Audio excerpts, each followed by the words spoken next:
Hello world, I am Curtis Simpson and this is Jectives Typography News number 27. Today is November 30th, 2025 and per usual, I have a ton of typography news for you. This week, I am really excited about all of the display fonts I have. Not everything we're looking at today is display fonts, but man, every single week I feel like I am just blown away. I know this is like a cliche thing to say, but like I'm literally blown away by what type designers are doing, what foundries are putting out.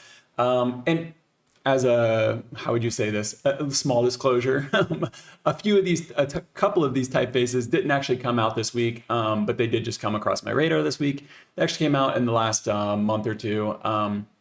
But for the most part, everything is brand new this week. All the industry news is going to be new this week. So let me go ahead and give you an overview of what we're going to talk about, and then we'll jump into it because I have a ton of stuff I want to talk about. And you're going to have to give me a little bit of grace this week because being American, I celebrated Thanksgiving this week. So basically I worked from like Monday to Wednesday, and then it's just been Thanksgiving weekend and Stranger Things weekend since Thursday. So I have a bunch of stuff that I'm excited about, but I might be a little bit less organized than usual, but I think we'll get through this pretty good. So the obvious thing, Black Friday stuff, I'll go over it a little bit. Not going to spend a ton of time on it because I'm sure you've been bombarded with it already. Just a note real quick, nothing I mentioned is going to be sponsored. There's no sponsors, there's no affiliates, nothing in the episode is going to be sponsored or affiliate. So click the links freely knowing that I am not benefiting in any way. Best way you can help is subscribing. Yeah, so Black Friday stuff, going to talk about the Utah 2034 logo that released this week. I got two upcoming events for you, one from Letterform Archive, one from Words of Type. We already mentioned that before, but I'm going to go over it again because it's actually happening this week. And then I have 6 new typefaces for you. Mota Italic, TypeMates, Cape Arcona, 205 TF, the Designers Foundry, and finish things off with Dalton Maag. Everything that I'm mentioning is going to be linked in the description. So even the new typeface and stuff like that, everything should already be linked in the description. So you can follow along if you want. And if you are watching in the replay, there should be chapters by now. Hopefully there's chapters, and you can skip around, click the links, do whatever you need to do. Last thing we're going to talk about is just kind of like a collective industry observations and some stuff that I've seen. So variable fonts are being released are being officially supported by After Effects, finally. Type Network did a variable font report, and then I have just like a Reddit post that I saw this week that kind of I don't know, gave me like a general sentiment that I've seen pop up over and over again this year. So I think as we come to a close, I know we still have 1 month left, but as we come to a close, I think it's kind of nice to reflect back on what's going on right now and what this moment in typography history looks like. So I am going to flip to my screen and or share my screen, and we'll get started. First thing I'm going to talk about, Black Friday. I guess I don't have to flip to my screen for this part, but I will because I'm going to show you one specific website. The first thing that we're going to talk about is Black Friday. And this is something that I was looking forward to. I'm actually not personally going to take advantage of it, but that is the Font Lab Black Friday sale. This is, I've been paying attention to this for the entire year because I've been trying to decide on like what software I want to learn for font editing, for font design. And when you're on PC, the options are limited. But so I've been paying attention to the prices very closely. This is going to be the best price that you can get on Font Lab all year long. I was told that when I first started doing this show, reporting typography news, and it held true. So Font Lab 8 is right now on sale for $2.99. Yeah, no affiliation whatsoever. They've got their other stuff on sale as well, but I think Font Lab 8 is probably what most people are going to be interested in. A note, I guess, is that this did release like over 3 years ago. So I don't know, they may be due for an update, but even if they are, most programs like this that are just like a one-time pay once, have the license forever. Obviously, you can keep using it even if they release Font Lab 9. But if they do release Font Lab 9, typically there's like an upgrade price that's much, much smaller than the full price for the license. I will link one other thing. Well, I'm not going to link it, but I'm going to show it on the screen real quick. And that is Letterform Archive. They have all of their books and their stationery on sale, 20% off for Black Friday, Cyber Monday. All this stuff is going to be ending super fast. So if you're watching this live, you'll have a chance to catch it. Maybe if you're watching on Monday, you'll have a chance to catch this as well. And I'll just shout out a couple of marketplaces real quick because I know they are having sales as well. I Love Typography has a bunch of stuff on sale for like 50% off. Font Spring is having their cyber sale. This has been going on for a while, and they've got a lot of 30% off stuff here. We mentioned this before when we were talking about a release from Mostar Design. And then lastly, I'll shout out You Work for Them, because one of the typefaces that we're talking about today is only available through You Work for Them. So they're having a sale as well, 25% off of everything. Use the code that they've got up there. And then the last thing I'll say is just almost every foundry that I subscribe to the newsletter for has sent me sent me something saying like 30% off, 20% off, 25% off. If these marketplaces don't have what you're looking for, or if you don't know what you're looking for, check out the marketplaces. Maybe you'll see something you like. Two, if there's a specific foundry that you're a big fan of, just go check out their website, and there's a decent chance that they're going to have a Black Friday sale. I know some definitely don't, like Fontworks. I know that they did not. They specifically sent out an email saying like our fonts are 100%, like they're not 50% off. They cost 100%. But what they did was they gave 100% of the revenue, like not like they give 100% of the revenue to the designers for that day or however many days it lasted. So not everybody did sales. But a lot of them are, so check that out. Donair Delight says, just ran across your channel recently, love it, keep it up, thank you. Yeah, we are talking Black Friday right now, but we're gonna move on. Utah branding, so Utah 2034 branding. This isn't something that is very important. And in terms of typography, it's not really. It is actually lettering, but I think this is worth looking at because the general public doesn't understand the difference between graphic design, fonts, hand lettering, branding. Like all of this is just one thing that a lot of people leave stupid comments on videos and news stories and stuff. Just not understanding what's going on or why it would cost money or anything like that. So this is the logo. Let's see if we can find a good picture of it here. This is what they unveiled this week in Utah. It was originally, they marketed, how would you say this? They pitched it to the IOC as the Salt Lake City would be the host, but now they're doing it as Utah. So some people are mad about that. They've already had a Salt Lake City games there, so it makes sense to me to change this. But this is what they're going with. And the first thing to note, this is a transitional logo. This is the logo that they're using to kind of promote the games right now. But they're going to have an official games logo in 2029. So in 2029, they'll have a real logo. This isn't it. This is just the one they're using to sell merch. And, they'll have this up across the city where they're or the state, where they're building out the games and stuff like that. But the thing that I thought was cool about this was in the background here, you can see in the background of this news story, I'm going to keep it paused, but you can see the pattern they're doing with that. And I thought that was pretty cool. Again, not typography, but it's funny though. Here's the logo in probably the best version that we can see it. And it's nice black and white, make sure I'm not in the way. And they've shaped this off of landscape in Utah,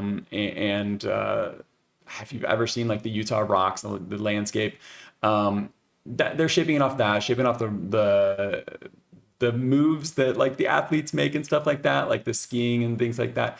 So it's kind of cool. I'm not a big hater of these things, every time a new logo is announced, everybody comes out and hates on it, they dogpile on it. And you can see here, I'm not sure, is he the governor or the mayor? Yeah, he's the governor. The governor of Utah had to come out and like defend it and stuff like that. And he made a comment saying like, we could have gone with Times New Roman and nobody would have noticed anything. And my initial reaction was like, have you ever been on the internet? Because if you did Times New Roman, people would equally lose their mind. And that just is, while this isn't the most important typography story, I feel like it's important just in general because most people working with typography are probably designers in some sort. And I think it's just important to remember sometimes what the general public thinks of when they see these types of things and that they just don't really understand it. Moab style lettering. I'm not familiar with that. Is Moab a brand or is it a Moab? I know what Moab means. Mother of all bombs, right?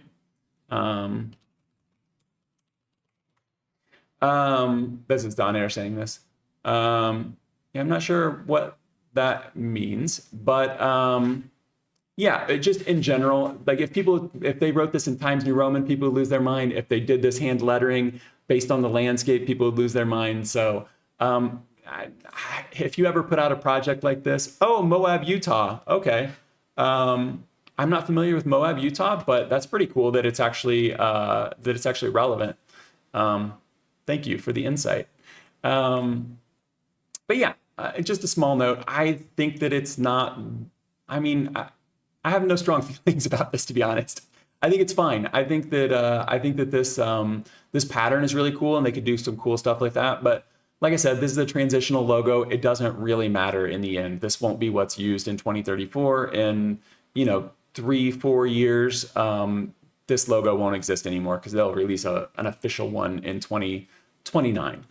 I have two events for you. The first is from Letterform Archive, and the second is from Words of Type.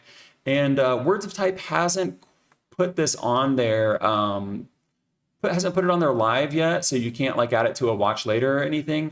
This is my Jectives account. I am subscribed on my personal account, but they do these roundtables or these conversations, and this one here, the next one coming up is going to be about font engineering. And I mentioned this a few weeks ago, 3 weeks ago, I guess, but I'll just repeat some of the foundries that are going to be participating. There are people from Blast Foundry, the Adobe Type team, Plum Type, Aerotype, and then I'm not sure where Rosalie Wagner is working right now, but she will be included as well.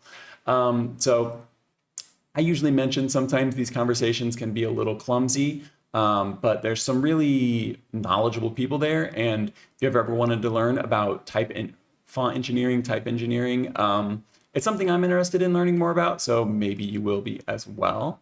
That one's coming December 6th. What day of the week is that? That is on Saturday.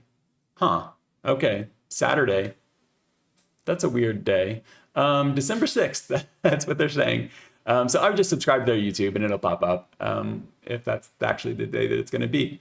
The other one is from Letterform Archive, and it is titled What I Learned Teaching Typography Internationally. This is by Yomar Augusto. Wait, no, let me repeat that. Yomar Augusto. Brazilian American. Sorry, I just spit all over my microphone. Brazilian American. And he is a type designer, artist, all kinds of things. But the description here says that he spent the past 15 years educating and doing typography like workshops and classrooms and semesters and stuff in Brazil, Germany, Denmark, Netherlands, United States, and beyond. He's even says that he did some workshops in, let's say Copenhagen. Well, that would be the Netherlands. So Moscow and Barcelona. So he's done some stuff even in Russia. So I think it'd be pretty cool to see what he has to say. The one thing that I've learned since starting this channel, among other things, but the biggest thing that I've learned that I didn't expect was how international typography is. And maybe that sounds dumb, and I can't stand these things that blink really, really fast like that, so I'm going to move that. But maybe that sounds dumb because obviously everybody needs typography to like read and write and stuff like that. But I don't know, just being from the US, right now I'm living in Brazil, but like being from the US, like a lot of stuff is very US centric, so we don't have to look outside of the US if we don't want to. But when you start learning about typography, the US typography is there's some important stuff, but it comes much later. There's a huge history in the Netherlands with Dutch typography. There's a huge French history. You had all the Bauhaus in Germany, Bauhaus and Futura came out of Germany. So just typography all over the world. So it's interesting to me, just that aspect of it. But I think that this workshop by Yomar could be really interesting because he's personally traveled and taught typography in all these places. So I think he'll probably have a unique perspective. Those are the two events. Let's get on to the new releases because I want to make sure we have enough time to get these. I don't get to these. I don't want to be rushed. So the first one is from Mota Italic. Close some of these tabs here. Are you a Type West Cooper Union alum? No, Donaire, I'm not. I've looked into both programs. I'm trying to decide. I'm not a type designer. Let me just be clear. I'm not a type designer. I am, a typographer. I'm a graphic designer. But no, I studied business at in Illinois and then at Eastern Illinois University. Got my MBA and then I got my master's at the Art Institute in Las Vegas. Sorry, I got my graphic design degree at the Art Institute. Are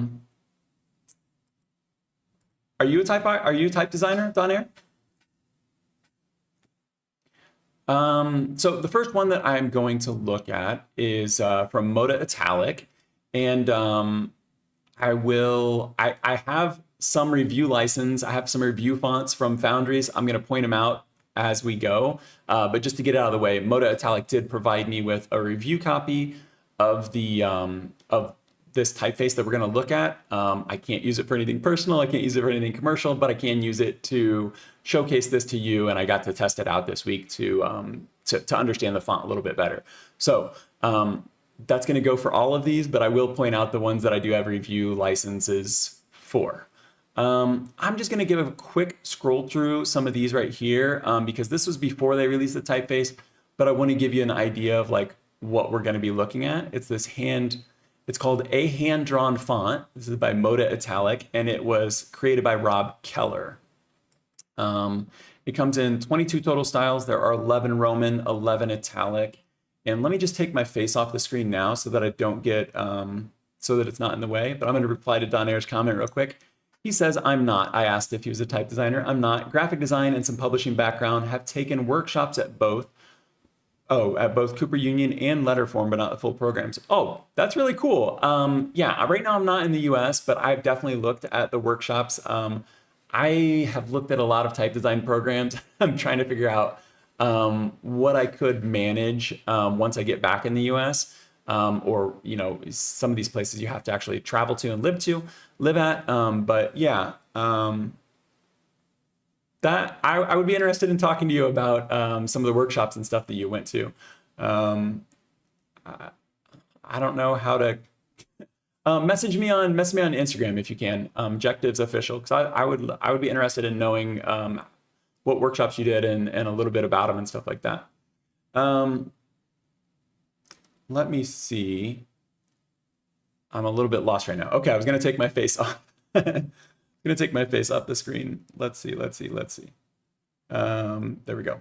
Okay, so I just don't want to have my face be in the way when I'm trying to show you stuff and then forget about it. So this is the typeface we're going to be looking at. It's called a hand-drawn font.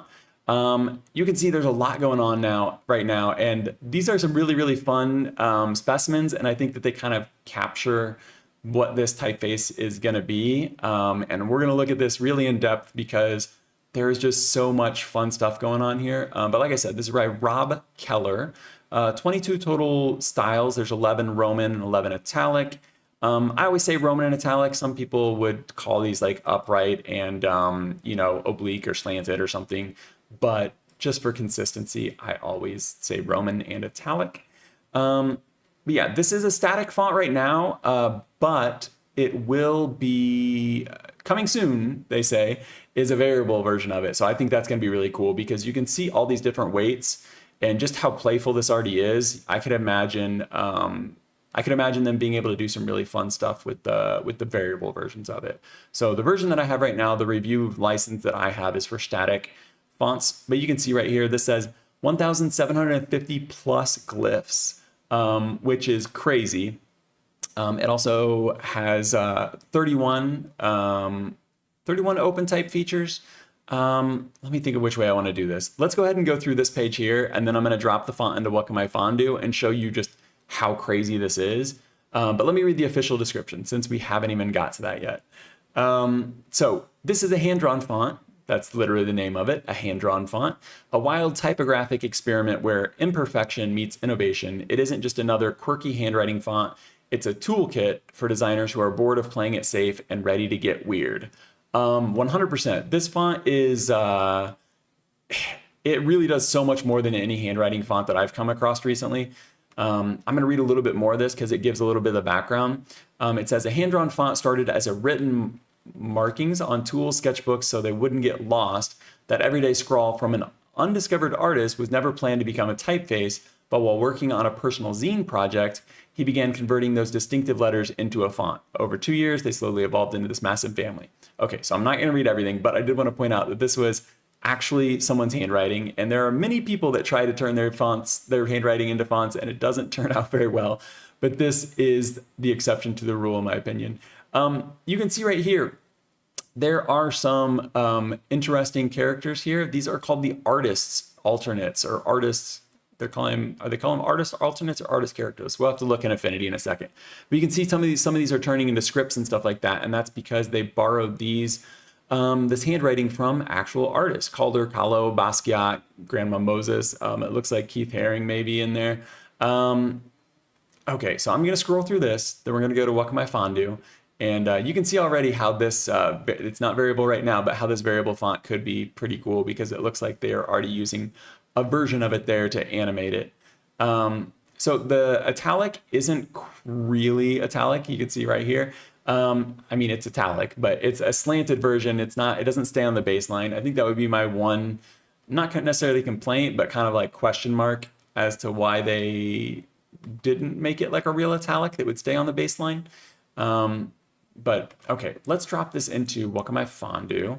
Oh, I'm gonna pull it up. So just, I point this out all the time, but how I find out a lot of information about typefaces as I go to whatcanmyfontdo.com and I just drop a typeface into there. So we're gonna drop in a hand-drawn font. Maybe it'll take a second. I might have to oh, there it goes. Okay, so this is a really big font. It's got 1,788 glyphs on it, 31 layout features.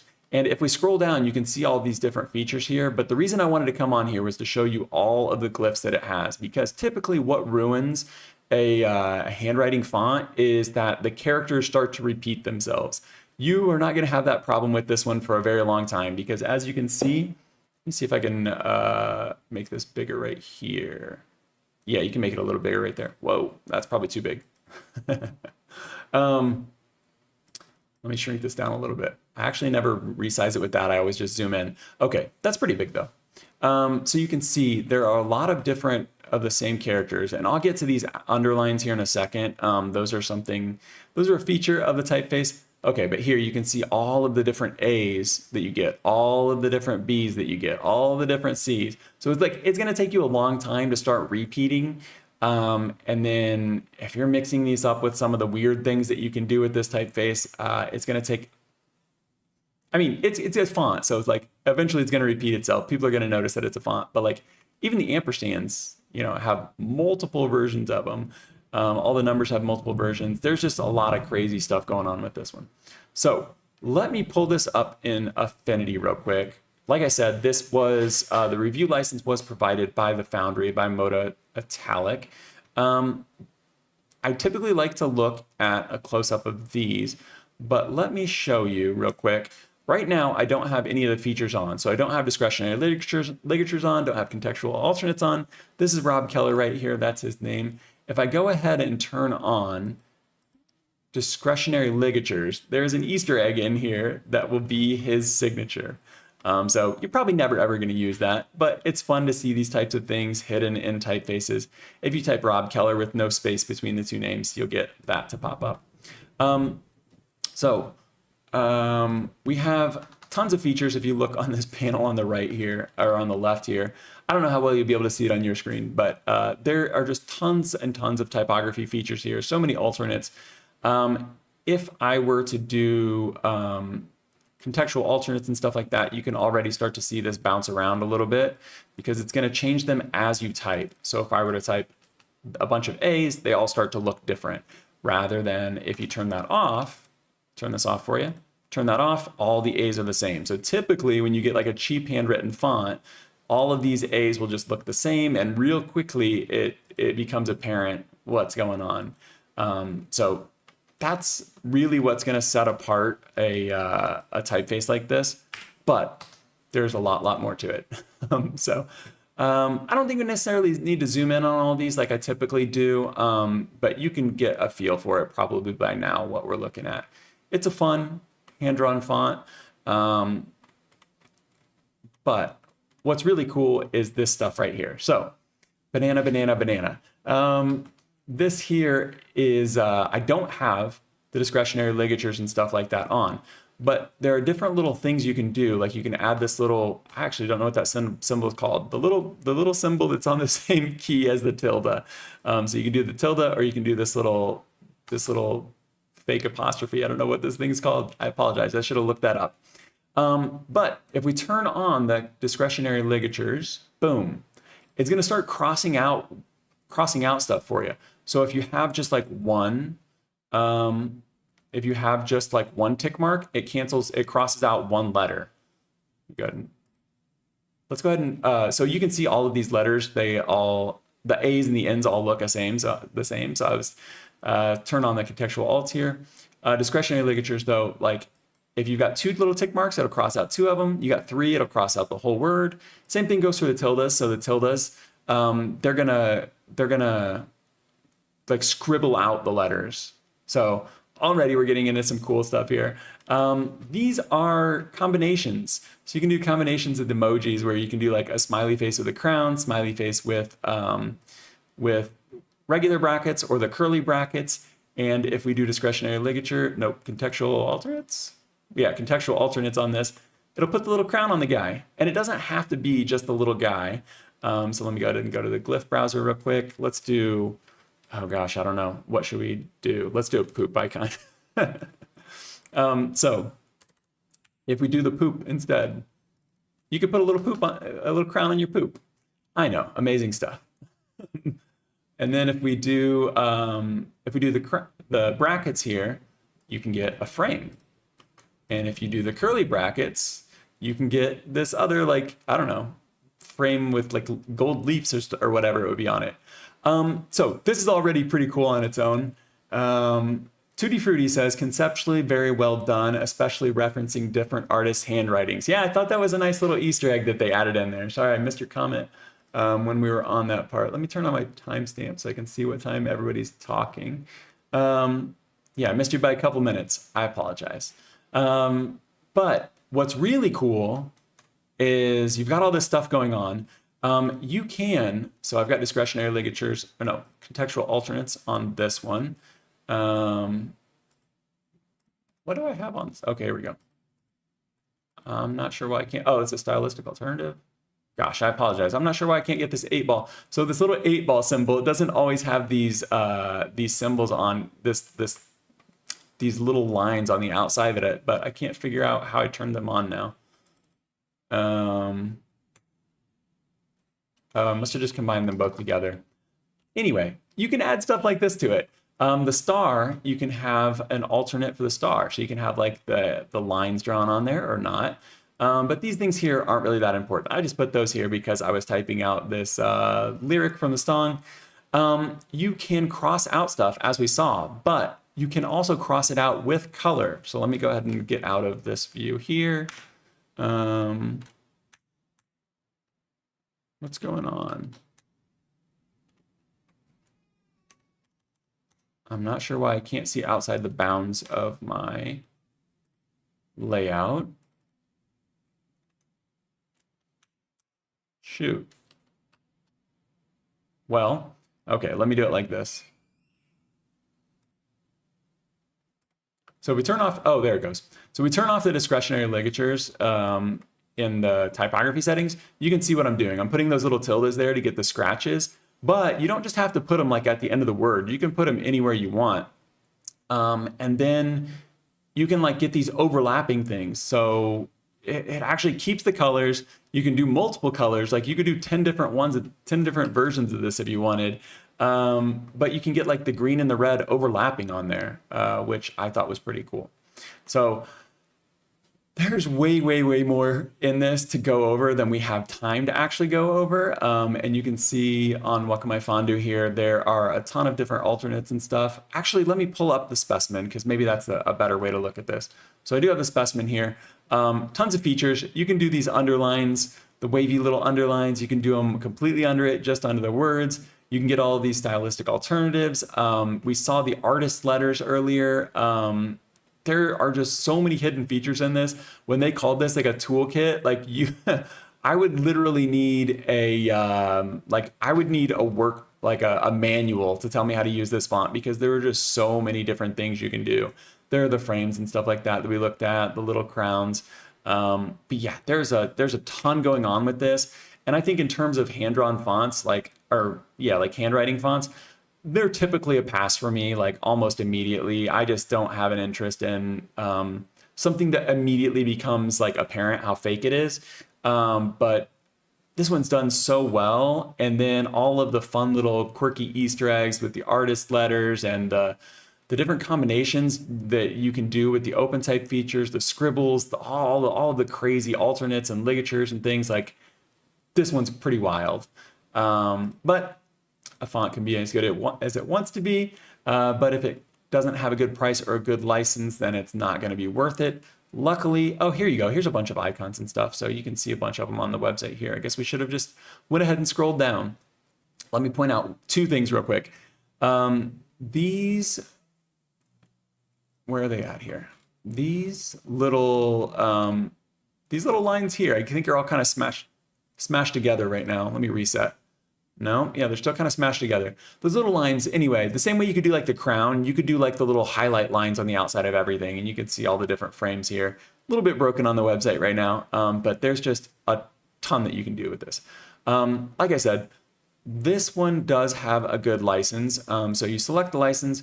Per usual, we're going to pick desktop, web, or embedding. We always do desktop on the website or on the news here so that we can test them out equally. We do the lowest one user. What I found interesting about this one was that you can do commercial, personal, or student. So I'm not sure why there's two numbers here. I think maybe it's like one's the price, one's the discounted price. I'm not sure. It's this 172 right here is what this would cost for the complete family for commercial. But if you were doing personal, it goes down to 115. And if you were doing a student, just $50 for all of this. So that's for everything. That's the 22 fonts. Not sure if you'll get the free upgrade to variable whenever that comes out or not. Typically a lot of foundries do, but I forgot to ask them if that was the case or not. So yeah, you can see it there. This was the corporate version of it, 172. I think that's a fair price. But if you're using it for this personal or as a student, you could get this even cheaper. The next typeface, let me check comments. Okay, we're good. The next typeface we're gonna look at is a little more serious. This one's coming from TypeMates, and I should have asked how to say this name. I apologize that I didn't.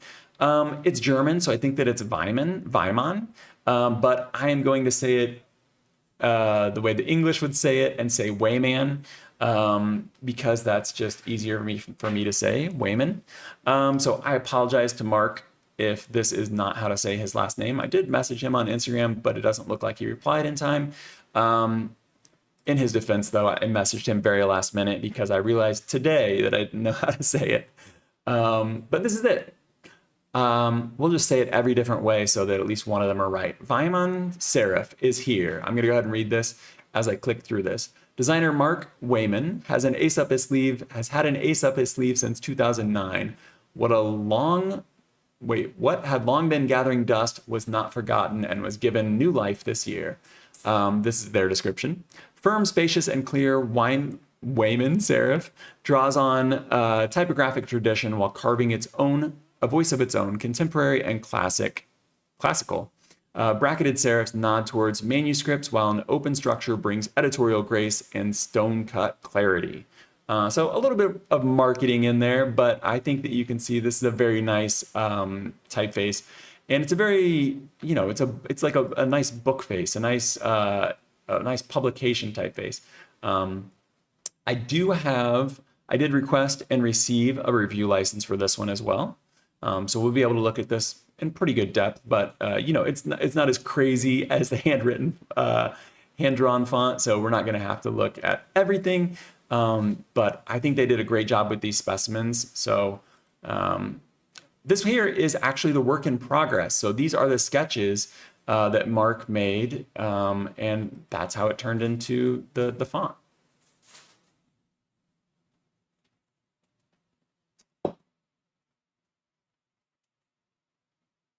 Sorry, I got distracted. It's starting to rain. It's starting to storm here. I don't think it's going to be a problem, but it hasn't rained during my live streams before, so it threw me for a loop. Okay, so let's go ahead and look at this on the website, because they do a really good job here with the specimens as well. This one has 12 styles, 6 Roman, 6 Italic. As you can see, this is a variable typeface. You can see it going in and out there. I don't remember if my version of this is variable or not. Let me see. Yeah, my version of it's variable as well. So we'll get a good look at it. But, you know, sometimes with these, there's not a ton to say. If you need this type of typeface, then it's perfect when you find it. But they typically don't draw a ton of attention on Instagram. You know, they're not going to be the most exciting thing to report on for the news, but I still think it's important to point them out, because these are the workhorses of the type industry, of the graphic design industry. You know, these are what you're going to be using in books. These are what you're going to be using in magazines. So I'll go ahead and read a little bit of this. I'm not going to read all of it because it is a little bit flowery, like I said. But I do think that it is accurate in its description. So I'm going to read a little bit of it. It says, Weymann Serif is a typeface for text meant to last, to be read not just once, but well. Drawing its breath from the hand, it speaks with the composure of type. Beyond its typographic discipline, rational and precise, lies a meditation on the act of writing. Refined, balanced, and without flourish. Weymann Serif performs without performance, engaging eye and page quietly and unmistakably. Okay, yeah, real flowery there. I apologize, TypeMates. This is too flowery for me to read the whole thing. But I do think that if you cut through the BS, that the description of it is very accurate. It's a typeface that it doesn't scream. You know, it's not neutral, but it's very comfortable to read. Let's go ahead and look at affinity, and we'll get some close-ups of this. So this is a variable font. So right now I have it on black just because it stands out the most. But you can see, nice variable, very nice interpolation between these, nice and smooth. No, there's nothing weird going on here. And then let me just go ahead and give you a close-up of these, because when you're looking at a workhorse, I feel like some of these details could be appreciated. Very light bracketing on the characters and stuff, so it's going to be nice and crisp. Looks like they've only got bracketing on the bottom, actually. That's kind of interesting.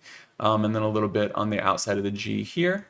Yeah, there's some interesting places where they've done the bracketing. So this is going to be like a workhorse typeface for you, but you can see they've got bracketing on the bottom on the left, and then bracketing on the top on the right on the H. So I think, this is speculation, they didn't tell me this, I think one of the reasons you might do this, where you would bracket the bottom left and the top right, is because it almost makes it, it doesn't make it italic, but it almost guides the eye in a way. Let me get an italic version. See how like the italic would be slanted? So if you had the curving on the bottom with that bracket, and then on the top, it almost treats your eye like an italic, and kind of like, or almost treats it like an italic and kind of pushes your eye to the right, which would be what you would want it to do when you were reading. So it would be like this comfortable, you know, subconscious nudge to the right as you read left to right. There is an alternate for this Q. Let me go ahead and pull this up real quick. I'm actually going to go back to the website and look at these, but since we're here right now, I'm just going to go ahead and show you. Let me finish doing this, and then we'll go to the website and look at some of these alternates, because they do a good job of it, and I don't want to miss anything. I think we're getting an idea of what's going on. It's not it's kind of calligraphic, kind of old style, but it feels modern and comfortable. It's got a moderate X height on it. It's nothing crazy, nothing super old school, but it feels very comfortable. It feels very nice. Let me go ahead and finish scrolling down here because I did miss the, where are they at? I did miss the open type features they had on here. Or am I crazy? Maybe they're not on here. Oh wait, they've got them hidden. Here we go. So they've got small caps, they've got ligatures, of course, they've got lining numbers, and then they've got this alternate Q here with a little bit of a shorter tail on it. There are actually more features listed in Affinity, but that's what they've got listed, so I guess those will be the ones that we go over. With a typeface like this, maybe some people will care about the ampersand. They've got three different versions of it. So they've got that one, they've got the ET, and then they've got the flourished ampersand with the lowercase et. So kind of cool. I like this one the most. I think we'll leave that one on there. Okay, the only thing that I wanted to point out, and this is super silly, and this makes absolutely no difference in terms of the quality of the typeface here. But if you look at this specimen right here, I think these specimens are beautiful. I think putting the text on what would be the reverse of this page is a great way to demonstrate, like, hey, this is a text typeface. You can see right here, these pages. But let me go ahead and copy this image for real quick, and we'll pull this up over here. I might already have one. Yeah, I do already have a version of it here, but we'll go ahead and paste this one anyway. So let me get back up here. Just click over here. So you can see this is mimicking page. It's got page numbers on there. The text in the background, you can read. If this was a real book, you wouldn't be able to read that. So what you would typically do if you were really going to do this, you would just copy, you'd copy your, if you wanted to make like a fake version of this, obviously you would use a different filler text, different headline and stuff like that. But all you have to do is just flip this horizontally, boom, and then stick it on there and, set it at like a low opacity. So this would be a pretty thin paper right now, but just to demonstrate to you. So then it's such a small, tiny thing that no one's ever going to notice. But if you want it to be realistic, in the sense that it really, really looks like paper, you would want that to be reversed. So it literally doesn't matter. The specimens look great, but if you want to be the annoying person that gets it perfect, yeah, you want to reverse that on the back. So just in case you're ever trying to get this effect going, don't forget to reverse the text, because you don't want to be distracted by these silly things when this is such a great typeface on its own. So 850 glyphs for this one are advertised. When I put it in Wacom Fondue, it was actually 867 for Roman, 870 for Italic, 29 open type features. You purchase this directly from the Foundry, so let's go ahead and see how much it costs. There is a trial for this for everyone. Anyone can get the trial, but it does have limited characters and no open type features. So that's typically what you're going to get when you get a trial. Desktop here, I'm fine with this license. It's broken down desktop, web, digital ads, mobile, EPUBs, and server. We always pick the full family, so let's go ahead and pick the full family. And we are, where is it at? We are looking at 192 euros. They've got the German VAT on there, but I don't live in Germany, so I wouldn't have to pay that. But yeah, seems like a fair price. I think I could probably take that German off there once I add my address. But yeah, the tax off there. So 190 before taxes for a workhorse typeface with 12 total styles. It's variable. It's got a lot of open type features. I think that's fair if that's what you need. Yeah, and it seems like it would be very comfortable to read. I know we didn't look at any super long passages of text, but you can see there are no, let's get rid of these. You can see there are no like dark spots or anything like that. There's no big gaps. Yeah, I think it's a nice typeface, and I could see this being expanded even further. 12 styles is a lot, 6 weights, but I could definitely see that it being expanded even further in the future. The next one up, a little bit of a preview of it there, is this Pixel typeface. This is coming from Cape Arcona, and I think I'm saying that right. I watched YouTube videos of them, and I think that I'm saying it right, but I could very well be wrong. I'm going to start out with the website on this one, and because the Instagram specimens that we're going to look at, ooh, actually, these look so good, don't they? Let's go ahead and look at these for a second. These Instagram specimens look really nice. I received a review copy of a review license of this typeface as well. Even more than that, I received an affinity file with the actual specimens in it. So we're going to be able to get not just my little, test file. We're going to be able to see the real deal from the Foundry. And I think it's pretty cool, one, that they supplied that, but two, that that Tomas uses affinity. This is by Tomas Shostak. Hopefully I'm saying that right.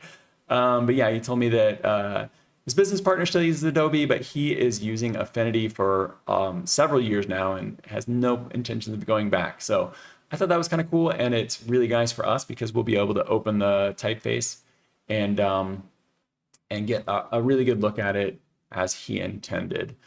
So I think the specimens are really good here, but we're not going to waste too much time on these because these are what we're going to be able to look at in Affinity. Let me see. I did want to point out one thing. This is called CA for Cape Arcona, CA Yoshiro Pixel. And as you can see, it's in Cyrillic, Greek, a few different languages. Let's go ahead and keep scrolling. It says Central European encoding, Cyrillic, Greek, Western encoding, Latin encoding. We'll get all of those details here in a second. It comes in pixel, pixel blur, and pixel round. So you can see the three of them right here, square, round, and blur. But I just wanted to give you a feel for it right now. And then I'm going to show you what this is based on, because this is based on CA Yoshiro. So let me go ahead and stick these side by side real quick. So I'm going to pull these up in Affinity, but just to give you a preview of where this came from so you can get an idea of like the basis for the design. It was basically conceived, CA Yoshiro was conceived as a replacement for Eurostyle and microgramma. I'm not sure if people say microgramma or microgramma. I always say microgramma. Also created by Tomas Shostak.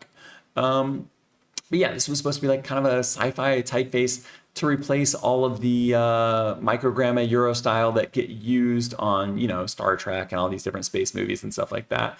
They noticed that those typefaces generally have to be they have to be stretched in certain ways and used in ways that kind of break the typeface in order to get the effect that they're going for. So Cape Arcona set out to create a replacement, and I think that they did a really, really cool job of that. But that's not what we're going to be talking about today. I just wanted to give you a little bit of the background because this Yoshiro Pixel version it derives from that. It is essentially a pixel version of that. So let me go ahead and show you all three of these side by side. I've got Eurostyle on the very bottom. Let's go ahead and tab into this. Got Eurostyle on the very bottom, Yoshiro wide on, Eurostyle extended on the bottom. So typically you see these set like super, super wide. Up here, this is kind of like the standard width of the font. And I could even show you the standard width of Eurostyle real quick so we can get an idea of the base. So there's condensed, that's pretty condensed. But if you're looking at like a typical medium, like that's what it looks like. But when you watch these space shows and stuff like that, it's typically, they're using the wide version of it for whatever reason. So I put that on here since that's what the actual inspiration, the concept was. So you've got Eurostyle on the bottom. Yoshiro in the middle here. This is the wide version of it. This one I do just have the trial version, so I don't have all of the glyphs and all the features and stuff like that. But I have the Yoshiro Pixel wide on top here, so you can see like where this is coming from. But it's not just like a one-to-one where they've literally just pixelated Yoshiro. They've actually had to like redesign and figure this out because the X heights are different. You can see that the spacing is different. So while it inherits all of that DNA, it is its own typeface. And this here is actually one of the features. There's an alternate ampersand. So I switched it to that one because it was more like the sci-fi one that we see from Euro style and stuff, but this is the base version of it. Let me go ahead and show you all three of these, and then we're going to hop into the specimens. So this is Yoshiro Pixel. Let me see. This one is, I apologize, I'm trying to tab out of this and I deleted that. This is Yoshiro Pixel. This is Yoshiro Pixel Blur, and they're thinking of this as like a thermal receipt, like the, you know, those thermal printers. And then this one here is Yoshiro Pixel Round. So this would be like those little displays that just had like the round dots on them. I can't think of what it's called, but let me open up this because this is where all of the cool stuff is. This is the stuff that they made. So we saw this one before where we were comparing the three of them, but I think that these are really matrix. That's what it's called, like the matrix printers, displays, and stuff like that. So it actually comes with all these symbols and things like that, and it comes with those dots in the background. So you can easily make this type of like matrix grid, this dot matrix grid, and then type on top of it and get that kind of effect without having to like, you know, really do any work to make that happen on your own. So I thought that was really cool on its own. I really love these specimens. You can see the thick and or the regular and the bold here next to each other for the thermo and the print, and then the wide version, of course. Like I said before, you've got Cyrillic, Greek, and Vietnamese. We didn't say that one. Here's some of the textures right there, the little textures you could put next to it on the side. Here are some alternates. So obviously they've got fractions, but not just like the typical fractions. You can make your own with the OpenType features. Contextual alternates where you can do the @ symbols and these different characters and stuff like that. The slash through the zero, that's nice for legibility. And then just some extras and stuff like that. You could imagine using these inside of an interface, you know, a little information button, the check marks and things like that. So you could create like a whole UI with this. And we saw that on this original one here. So you can see kind of right here. Let me go ahead and close one of these or untile these for you.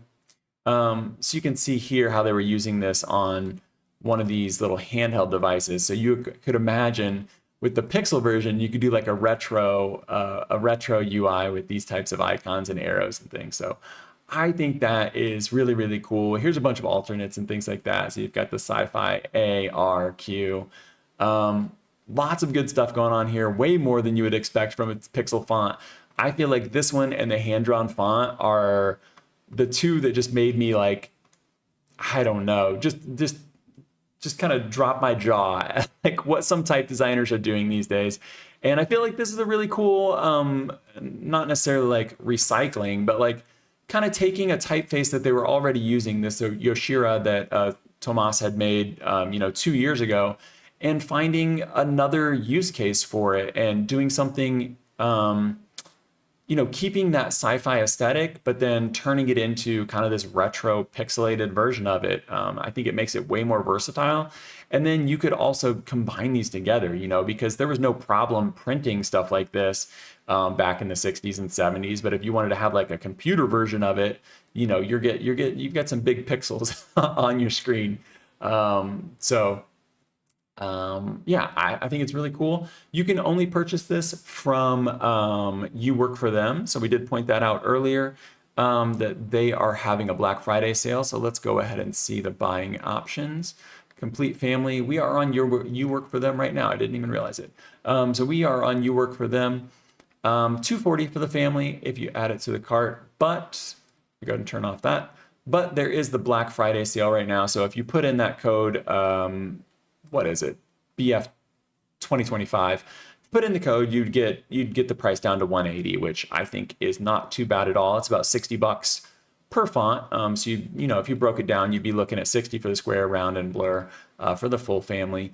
If this was the typeface you needed. If you didn't need a pixel font, then obviously 240 or 180, it doesn't really matter. It's going to be too much to pay for something you don't need. But as far as pixel fonts go, I've looked at quite a few of them, and this is one of the best that I have personally seen. So I'm a fan of this one. I think that's about all there is to say about it. License is, I think, good, but with any of these marketplaces, you always have to be aware. They're going to have a lot more fine print to them. So if we go to license real quick, where is it at? Is it in the license or it is FAQs? Licensing, there it is. Fonts. Anytime you go to purchase from if you purchase from a foundry, it's typically a pretty simple license. If you purchase from a marketplace like this, look at all this fine print. Even up here, you can see like there's certain things where you can use this for 2,500 instances, but if you use it for more than that, you need to get another license. So if you were going to purchase from You Work For Them or My Fonts or any of these places, I Love Typography, just be aware that it's typically a little bit more complicated license than just purchasing directly. So I would always double check the license and make sure there's nothing weird there. I didn't see anything super weird. I wouldn't have a problem purchasing this from there, but I would definitely read it twice. As much as I love this typeface, as much as I find this to be a great design and really, really fun, and man, these specimens themselves, like particularly this matrix one, I love this one so much. As much as I like it, if there was something in the license that I didn't like, I have no problem having it just be a deal breaker. So be sure to check the license. I didn't see anything super weird, but like I said, this was from Cape Arcona, Thomas Shostock, 12 styles, because there's going to be 4 for each of these 3, 1,166 glyphs, and 25 open type features. So pretty cool typeface. The next one is, again, we're doing a kind of hot and cold here, not necessarily in terms of like how nice the typefaces are or anything, but hot and cold in terms of playfulness versus seriousness. This one is a Didoni. We looked at a Didoni last week. I guess some people say Didone, Didone, Didoni. I'll say Didone. It's just the simplest. We looked at one last week from James Platner's Falutin. It was a little more playful than this one, but this one I could see being potentially a workhorse Didone. Let me go ahead and read this description and we'll take a look at it. I'm just going to let this play while I talk. This is their official description, 205 TF. This was designed by, let me try to say this French name. This was designed by Mathieu Courtat Roller. Mathieu Courtat Roller. His name's right here. Clear, sharp, and slightly haughty, Didot typefaces have a distinct personality, yet when used for running text, this very charisma can work against them. Their readability would be improved if they were more rounded and flexible. Agreed. Gando, hope I'm saying that right, designed by Mathieu Courtat in 2025, combines these two seemingly incompatible temperaments developed as variable fonts. That's one of the crazy parts. Gando openly embraced both extremes along with the full spectrum that lies between them, from bold and glamorous poster style to a rounded, charming, and discreet caption style. Along with a number of intermediary nuances, it's a typeface able to shine in the spotlight while also capable of reliably playing a supporting role. That's enough to read of that. Let me go ahead and read one more thing here, though. It says, everything starts with a specimen dating to 1828, printed in Paris for the Gando brothers foundry, which primarily presents running type in the Didot style of the period. Close study of these models revealed designs cleverly adapted to small sizes, along with some regular singular choices, notably an alternative series of letters A, G, and J. Okay, the reason I read that part is because that's what this here is. This is on archive.org. I don't think I actually linked this in the description. If someone's interested, go ahead and leave a comment and I'll link it. But otherwise, you can search for it right here. What I searched for was Gando Brothers Specimen 1828 and came up with this. So let's go ahead and just look at this for a second and then we'll go to, the official font. But this is where it came from. It came from this specimen right here. And you can see the specimen book is, like they said, basically just a bunch of running text. I don't know exactly what typeface they pulled this from. Maybe it's kind of a collective, like here's a general vibe and we're going to pull pieces from here and there. If you go a little further into the book, you can see some of the bigger, more headline versions of it. Let's see if we can get one that's facing the right direction though. Maybe we can't. But you can see it's a big book of Didot typefaces essentially. And this is where they pulled their inspiration from. So if you wanted to look at the original reference, I will try and link that after the live stream ends, but I apologize. It's not there right now. But you can get another quick look at these specimens here, because this one here is going to show you the variable features. So 205TF, I have done other reviews of their typefaces, other reporting on their typefaces before. And funny enough, the last time that I did one of their typefaces, it was Pinocchio, and I complained a little bit. I was critical of the fact that it didn't have a variable version of it. They replied to me. Let me go ahead and show you that real quick. Basically, what it was this, where it had different lengths of serifs. It seems like a very easy thing to create the variable font of, and they said that that was originally conceived to be a variable font, and then they didn't like the interpolation between them. So basically, the designer just liked the instances that he had created, those 4 different ones, and that's why they didn't do it. They did do it on this one, and I almost feel like it wasn't necessary on this one, because these are specifically set for, caption, text, poster, and display. And I'm never going to complain about having a variable font. You can literally just not use it if you don't want to. But you can see there are some weird little popping and stuff. If you look at the lowercase y and played, you'll see some spaces where the interpolation just doesn't work because there's no way to get between those two very different characters where the bracketing disappears. You can also see it on the top of the lowercase t in shot, where it goes from that broad brush stroke to the the scalloped T. I'm not sure what you would necessarily call that, but I do think that the variable feature can still be useful, because if you were doing some sort of animation where you were taking it from this poster size down to the caption size and you were kind of shrinking the typeface down, you could simultaneously do, change the optical size. But no matter what, you're going to get that little bit of popping in there where it transitions from one thing to another. Will normal people notice? I'm not sure, but I would notice as the person designing that animation. So it would bother me, but maybe it won't bother you. This right here looks pretty nice because they don't have any of those characters that are doing weird things. And you can see kind of what's happening when it gets down to the smaller optical sizes. They're raising the X height. They're spreading out some spacing. They're rounding off those serifs. And then they're thickening up to where there's a little bit less contrast so that it's more readable at small sizes. So I think they did a really good job with these specimens. I think they do a really good job of demonstrating what's going on here. Let me go ahead and go to the website because, oh, look, they're showing you some of the alternates right now. We might not even need to go to the website. They're doing such a good job with Instagram here. So they're showing you some of the alternates, and you can also see the italic and stuff on there right now. But yeah, here's some quick stats for you. I'll read the rest of them after I read these. 4 families, 24 fonts, 3 weights of each, 2 styles, that's going to be italic and Roman, 1 variable. There's technically a lot of variables, but there are 2 axes with this variable font. Let me go ahead and pull this up into on their website. I'm going to close some of these old ones. I leave these up just in case someone leaves a comment, and then I can pull them back up real quick, but it looks like no one's worried about it. So we can see the specimens here. I actually don't know. Yeah, we'll go ahead and go down so I can show you some of the styling and stuff like that. So here's how the styles break down. There are 3 poster, there's basically 3 for each one of these. 3 weights for poster, 3 weights for display, 3 for text, 3 for caption. It's going regular, medium, and bold. And then you've got the italic versions of each one of those. They are true italic. They're not like, just some slanted version like you see with some sans serifs and stuff like that. So there's some unique characters, especially the V's and the W's, and the X's are pretty interesting. You can see a little bit of it here with this italic.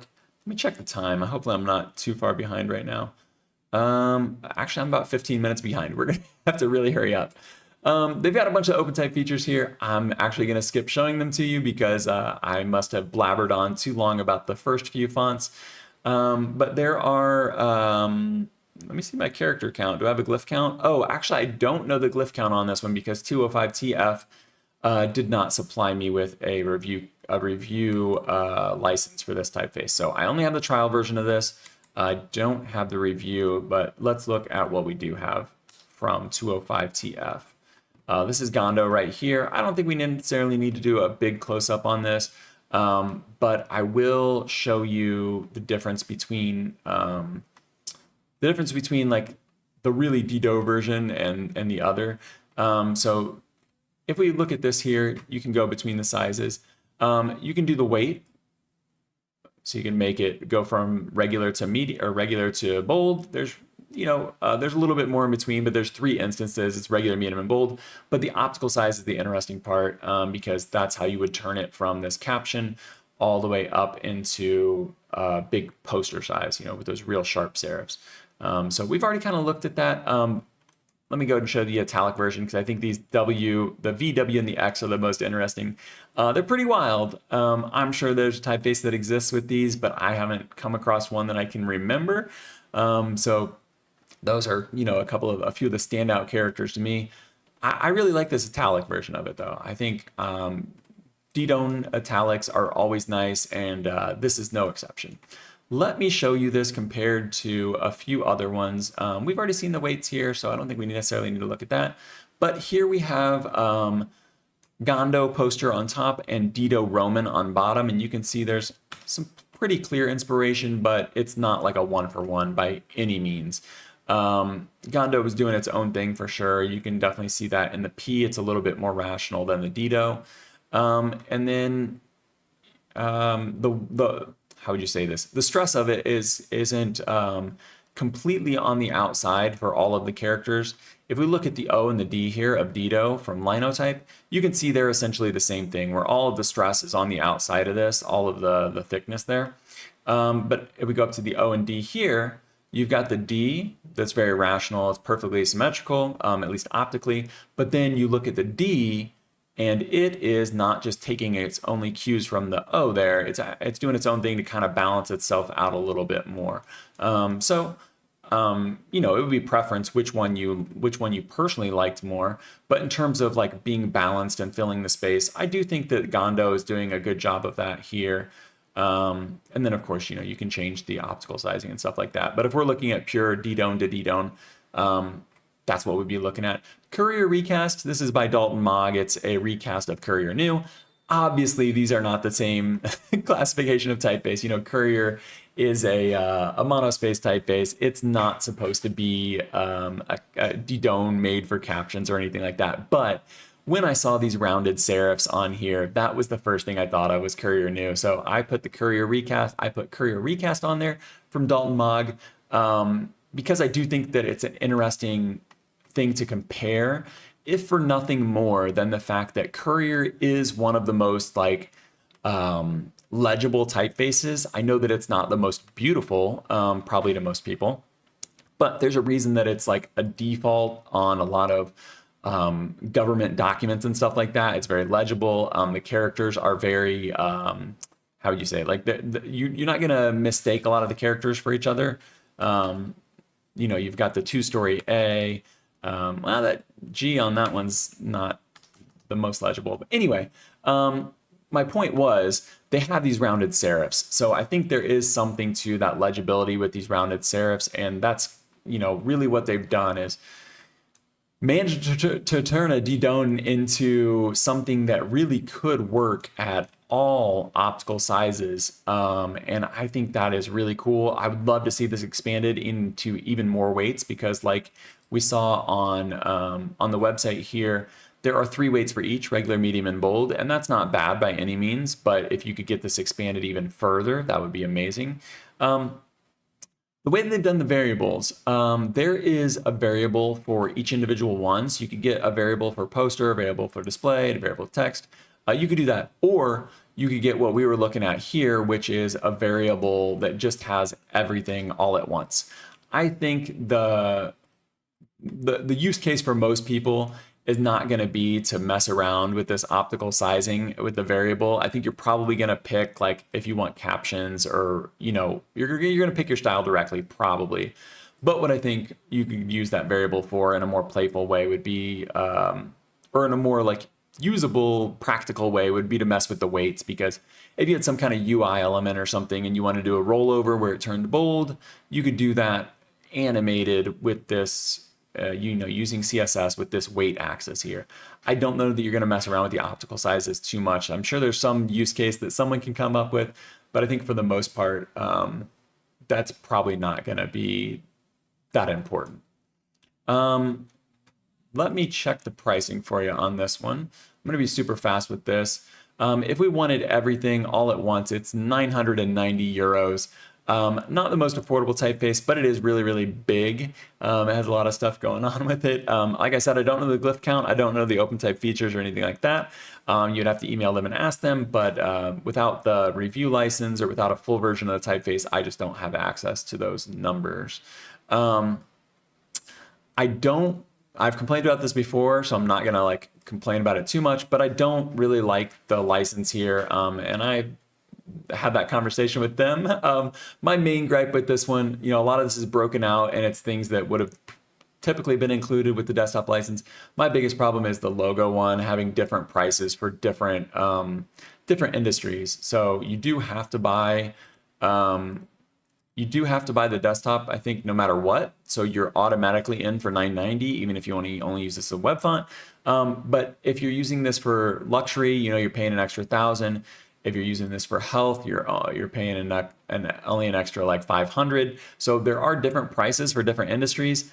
That's what they've chosen to do. I've talked about this before, so I'm not going to go over it too much now, but something to be aware of if you're interested in this, especially if you want to use it for a logo or something. So maybe that won't be a deal breaker for you. I have no problem if people want to purchase it for the price that they're listing it at. It's just something to be aware of.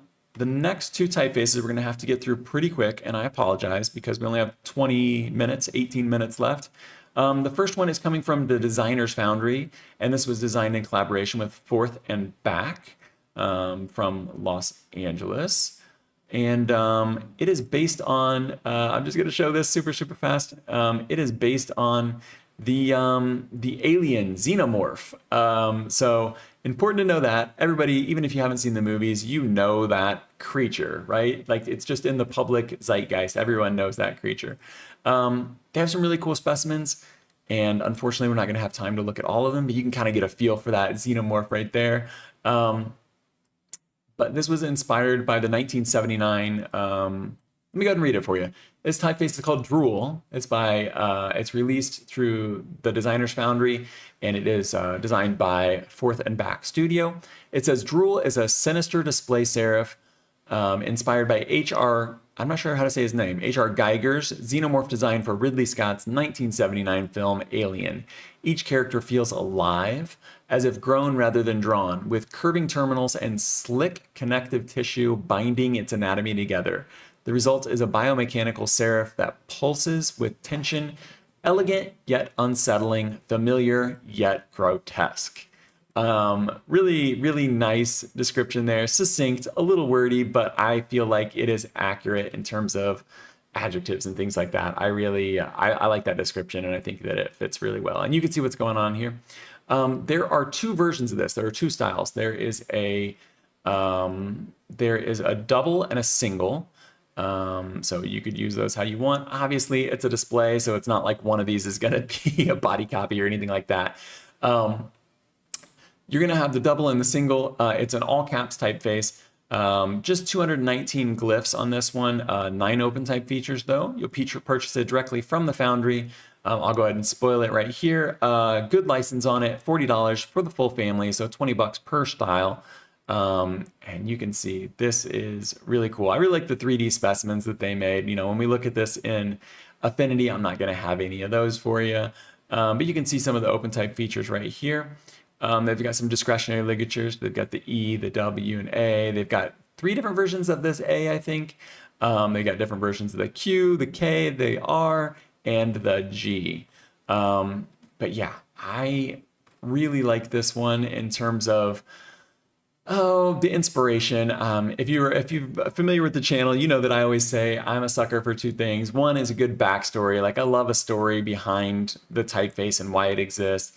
The other is utility. I love a purposeful font. This is not a purposeful font, but this does check that first box for me. This is, a little bit of historical preservation, a little bit of an homage, a little bit of just like, not necessarily fan art, but, something created for the love of another work of art. And I find that very appealing.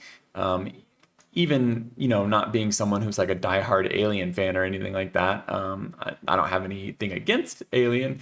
But I love seeing stuff like this where someone takes inspiration from other art and then isn't afraid to say that's where the inspiration came from. A lot of people try to pretend that they pull things out of their butt and, you know, it's just their original idea and came from nowhere. So with typography, we don't see that a lot. You know, a lot of people do get credit, and we've seen that in even the typefaces that we've seen today, where the inspiration's coming from, whether that's Euro style or whether that's an 1828 French specimen book, or in this case from Alien. Let me go ahead and show you some of the alternates on here. I think we can probably do them all at once. So there are different stylistic sets. Let's go ahead and do all these. So that's going to flip the A's for you. This is going to flip the A's to the lowercase, you know, like the typical two-story A. This is going to flip the Q for you. I think that really sharp Q there is very accurate for Alien. It's going to give you the R's and the K's where they kind of hang a little bit below the baseline, got a little bit of more of a, no, they got about the same point, but it does hang below the baseline for you with those. So whether you liked one or the other there. And then the G here, you've got a different beard on the G where you've got that like straight up and down vertical fang versus kind of the curling, you know, the curved version of it. And then you've got the double version. I think the double is really cool. I've never seen something like this. You know, sometimes you see like blurred typefaces and things like that. I haven't seen something like this, and I would be really interested to learn how this typeface was actually made, because I don't think it's as simple as just like, you know, alt drag and, and erase some of the points. Maybe it is, but whatever they've done, it works. It works very well. And I could see somebody coming up with a really interesting way to combine these. So like I've already given you all the details on this. It's a display font. You get what you get. Sometimes we don't necessarily have to look at them a ton, but I think they really did a really good job with these specimens. And I think, I don't know, if you knew someone who was a big fan of typography and a big fan of Alien, I mean, this might be a cool gift. I know it's silly, but it's only $40 for the desktop or for the family on desktop, and I think they could probably make some fun stuff with it. The last typeface that I have for you is called Dark London, and this is from Dalton Maag, and it's doing a similar thing as we saw from. Oh, it looks like I got my message, and it looks like it's doing a similar thing as we saw in the beginning from Cape Arcona. Where they were repurposing Yoshiro and kind of expanding it into something else. Dalton Maag is doing a similar thing here. We go ahead and go right to this because we can see it a little bit bigger. I'm going to read this description super quick while we watch this specimen do its thing. This says, Bankside has gone rogue.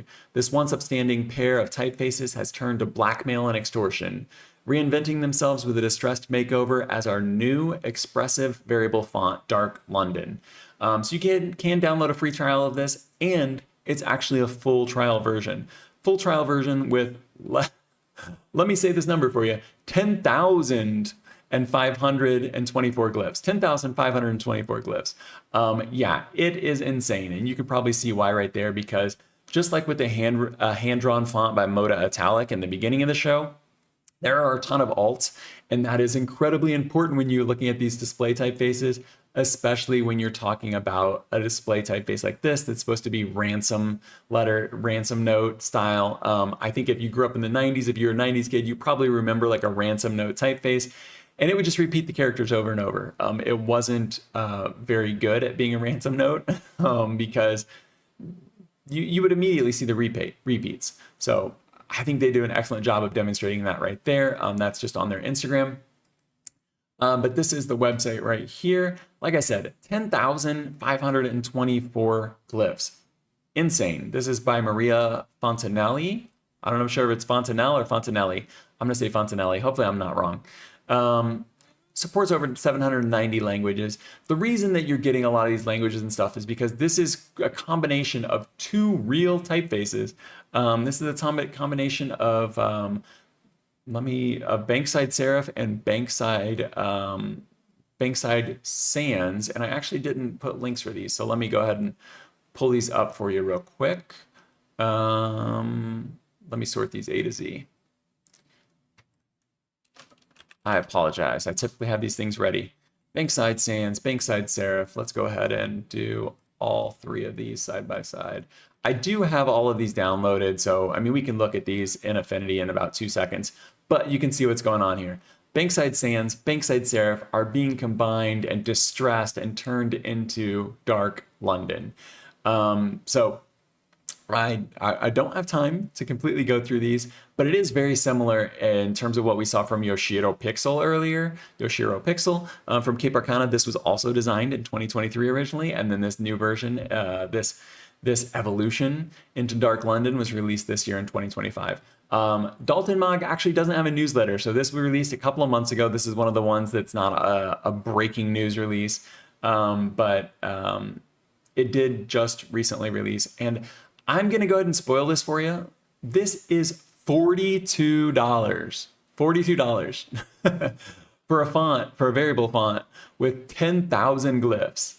I was so shocked by this because I mean, if you wanted the 3-axis version of either one of these originals, it looks, you know, you're sitting at about $500 for the family. So to be able to get this one for 42, and I know that this is a ransom note style of typeface, not everyone's going to use this, and I think that they probably understand that, but $42 for a typeface that has over 10,000 glyphs and 11 oak type features that I have noted. There might actually be more than that. But I've never seen a ransom typeface like this before. Similar to the handwritten one, similar to the Pixel one, like this is doing its job incredibly well and better than any ransom note typeface that I've come across before. So you can see the inspiration here clearly. You've got the serifs that are coming from Bankside Serif. You've got the sans coming from Bankside Sans. The thing is, Bankside Sans and Bankside Serif are huge fonts, or huge typefaces. I apologize. They have a lot of fonts, a lot of styles. So I don't even have all of them installed on my PC right now. Let me see how many you actually get with this. 162 static fonts in each. So when you're looking at that $500 price tag, that's why you're getting 162 static fonts for Bankside Sans, Bankside Serif. So that's how they can manage to get 10,000 glyphs, get all of these crazy combinations, because these two typefaces, this type family is just so big to start with. They have this huge pool to pull from, but it's going to feel cohesive because it is pulling from that same DNA. So I wish I had so much more time to go through this, but I'm just going to show you right now. This top one here is using all the contextual alternates. If I turn them off, you can see this is what you typically see from like a bad ransom note, where every single letter looks the same. It's like a hand-drawn font that we looked at earlier, where all of the characters would look the same and no one would actually write like that. If you were making a ransom note, no one would put, 10 A's that all look the same. But with With Dark London by Dalton Maag, you can do this, and it's crazy. We looked at, maybe we have a couple of repeating ones here. The other thing about this typeface, it is variable. So would you have these all perfectly aligned? No. Let me go ahead and just show you this right here so we can get an idea what's going on. Would these all be perfectly aligned at the same angle? No, but that's what this baseline shift variable axis does. It moves the characters up and down. So when they're all the same, they all move the same. But when you turn this on and then you baseline shift them, oops, hold on. When you turn this on, they're all different. Then you use the baseline shift.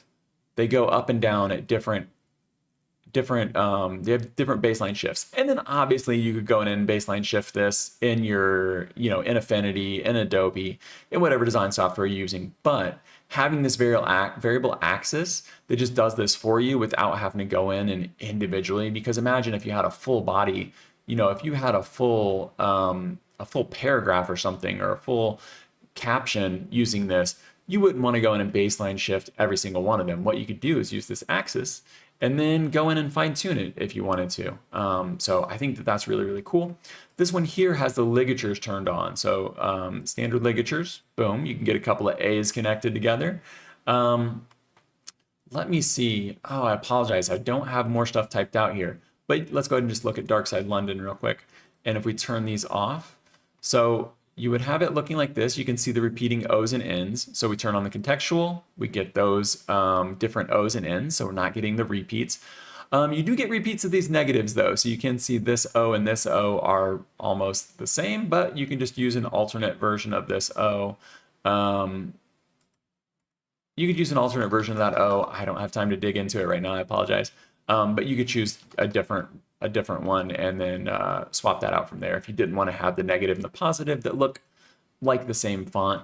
But this is with ligatures off. We turn the ligatures on, and then you're pulling 2 characters at a time. So this is another reason why there's 10,000 glyphs, because you've got a ton of these ligatures where you're pulling in 2 characters at a time. So it'd be like pulling from a magazine that had the word on in it, and you're like, oh, I can use on for London.